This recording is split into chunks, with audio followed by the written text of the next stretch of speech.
Assalamualaikum warahmatullahi wabarakatuh. Selamat siang para pejuang cuan. Gimana kabar kalian di siang hari ini? Semoga kalian dalam keadaan sehat semua dan saya doakan sukses semua buat kalian. Amin. Mantap jiwa ya. Dan tetap ya kawan, tidak luput secangkir kopi harus selalu ada buat menemani di kesempatan siang kali ini untuk melihat rekondisi daripada keadaan cryptocurrency yang dimana kalau kita lihat bersama-sama teman-teman ya, per video ini dibuat nih ya kan, untuk market cap secara overallnya masih sama seperti kemarin ya kan, belum ada perubahan, masih di area 1 triliun 50 billion. Untuk dominasi Bitcoin atau Bitcoin domination di sini mengalami penurunan 0,1%-an teman-teman ya.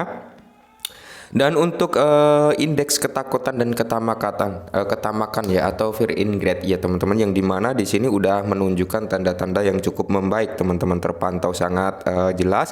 Di sini kemarin kan range-nya dalam range ketakutan, kali ini sudah mulai netral kembali teman-teman, antara takut dan tamak ini dalam kondisi yang seimbang gitu. Mantap ya. Nah, untuk Bitcoin sendiri teman-teman ya, kali ini dalam 24 jam terakhir udah ada sedikit recover tipis-tipis lah ya, sebesar 0,42%. Dan per video ini dibuat teman-teman ya, di sini altcoin juga udah mulai recover tipis-tipis nih ya, udah mulai recover, udah mulai hijau lagi ya, termasuk ada Shiba, ada Bitcoin Cash ya, ada Chainlink juga, Litecoin, pokoknya hampir merata teman-teman ya, 90% udah mulai recover tipis-tipis. Nah, di satu sisi teman-teman, dengan keadaan market cryptocurrency yang udah mulai ada recover nih, ada kabar baik ya teman-teman, ada kabar besar yang mungkin ketika benar-benar ini terjadi gitu teman-teman, altcoin akan mengalami yang namanya pompaan harga, tapi yang akan sangat-sangat terasa pompaannya tentunya ke induknya dulu teman-teman. Langsung kita bahas ya. Nah, jadi dikutip dari Bitcoin Archive teman-teman, di mana ya ada kemungkinan 90% bahwa Bitcoin ETF spotnya ini teman-teman, ini akan disetujui ya, mungkin pada batasan waktu 10 Januari untuk pengajuan ARK analis ETF Bloomberg G-Safe ya. Mantap jiwa ya. Karena memang di sini teman-teman ada sedikit kabar yang sangat menyenangkan, yaitu di mana SEC ini nggak akan ngelakuin banding teman-teman. Jadi ini bisa menjadi lampu hijau buat gelondoran dana dengan jumlah triliunan dolar untuk masuk ke dalam sektor kripto. Mantap ya kan. Nah, ini yang saya bilang tadi teman-teman, di mana di sini ya SEC tidak berencana untuk melakukan banding atas keputusan pengadilan atas konversi ETF Grayscale Spot Bitcoin. Nah, seperti yang saya bilang, ketika memang SEC ini tidak berencana untuk melakukan banding, ya mau nggak mau teman-teman, di sini ada dua kemungkinan. SEC akan mengulur waktu persetujuan Bitcoin ETF, atau akan langsung ketok palu dalam artian menyetujui nih Bitcoin ETF spot. Kalian tahu sendirilah ya, ketika Bitcoin ETF spot ini disetujui, dana-dana yang sudah bocor ya itu cukup banyak teman-teman. Dari BlackRock itu sekitar 17, sekian triliun dolar, terus Fidelity 4,5 atau 4,2 triliun dolar, belum dari entitas-entitas lain, karena ada 9 atau 8 entitas besar ya yang mengajukan Bitcoin ETF spotnya. Mantap jiwa ya kan. Dan rumor yang beredar teman-teman ya, rumor yang beredar nih, ini rumor ya, semoga saja benar, Jadi gini teman-teman ya, dari 8 atau 9 entitas yang mengajukan Bitcoin ETF spot tersebut teman-teman ya, jumlah dana yang dikumpulkan kan cukup besar tuh ya kan, jumlah dana. Nah, rumornya itu nggak 100% masuk ke dalam platform Bitcoin teman-teman, ada sekian persen, entah 2%-nya, entah 1% atau 5%, bahkan 10% dari dana tersebut mungkin akan digelondorkan ke altcoin. Mantap jiwa ya, semoga saja.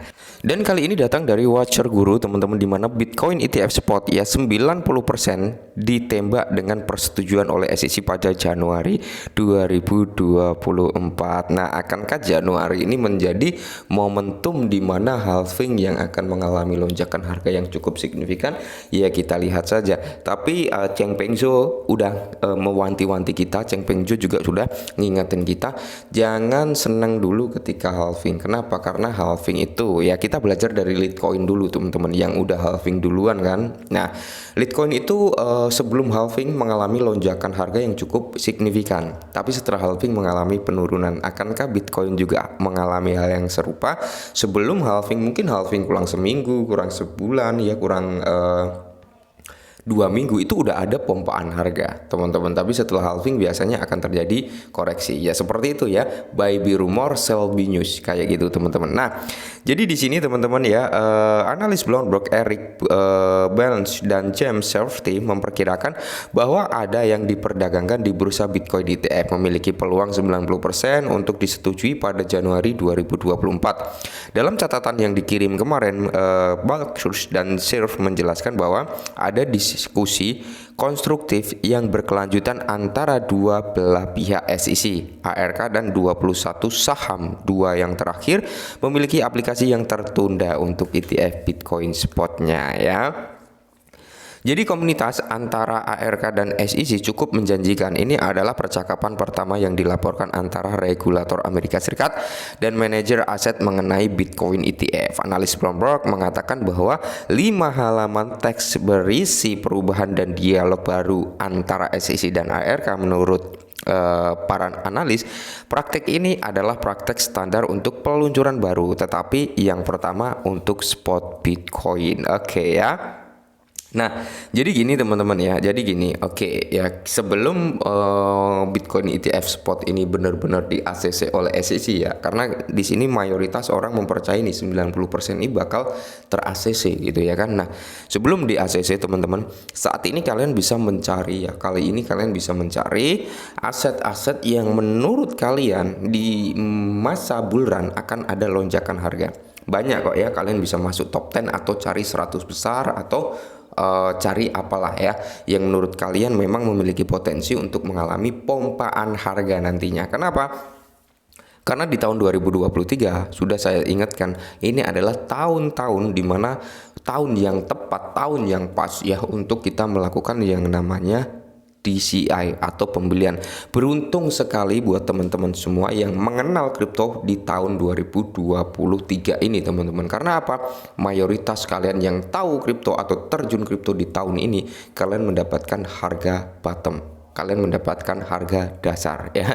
Dibandingkan kita-kita orang nih yang udah kenal lebih dulu gitu teman-teman ya. Mungkin orang yang beli di tahun 2021 sampai saat ini masih sangkut banyak. Tahun 2022 yang beli di tahun itu saat ini masih sangkut banyak ya. Tahun 2023 orang yang beli saat ini ya mungkin kalau terjadi koreksi hal wajar, tapi kalian mendapatkan harga yang sangat murah gitu ya. Nah, ini adalah kemenangan besar bagi calon aplikasi ETF Bitcoin Spot yang masih menunggu keputusan dari SEC hari ini. Nah, sebelumnya hari ini regulator membuka putusan untuk tidak mengajukan banding atas keputusan pengadilan terhadap aplikasi ETF Spot Bitcoin. Grayscale ya, hari Jumat telah menjadi langkah besar ke arah yang benar bagi perusahaan manajemen aset yang ingin memanfaatkan Bitcoin Spot. Nah, secara tidak langsung ketika SEC tidak ingin melakukan banding, teman-teman tidak akan mengajukan banding tentang kemenangan daripada Grayscale ini teman-teman ya. Ya ini bisa menjadi lampu hijau gitu buat sektor cryptocurrency terutama dari Bitcoin ETF spotnya. Selain itu meskipun peraturan SEC dengan kripto telah lama didokumentasikan, mungkin hari ini menangani dan menandai pergerakan ke arah lain di masa depan. BlackRock dan Safetot mengharapkan peningkatan dalam pengawasan pasar kripto dan penurunan volatilitas akan mempengaruhi SEC. Oke ya, ingat teman-teman ya. Seperti yang saya bilang sebelumnya. Oke. Di sini nilai inflasi daripada Amerika Serikat melonjak. Oke, nilainya melonjak teman-teman. Nah, kali ini ada sejumlah besar gelontoran dana yang siap untuk dimasukkan ke dalam sektor cryptocurrency, terutama ke Bitcoin ya. Yang dimana ya mungkin kemungkinan besar nih ya, US ini akan menghidupkan kembali mesin pencetakan uang, yang dimana itu akan meningkatkan nilai yang inflasi yang tinggi dan nilai dolar kursnya turun. Dan di sini biasanya kan terbanding terbalik ya antara dolar dengan Bitcoin. Nah, Bitcoin biasanya akan menguat seiring menurunnya kekuatan dari dolar. Nah, apalagi nanti ditambah gelondoran dana yang masuk ke sektor kripto lumayan besar ya. Mungkin bisa gitu ya, seperti analis-analis yang memprediksikan mungkin ke $100 nih untuk $100.000 nih untuk Bitcoin, mungkin ke $250.000 nih untuk Bitcoin, bisa saja terjadi. Oke, mungkin ini dulu sedikit informasi, semoga membantu. Salam cuan.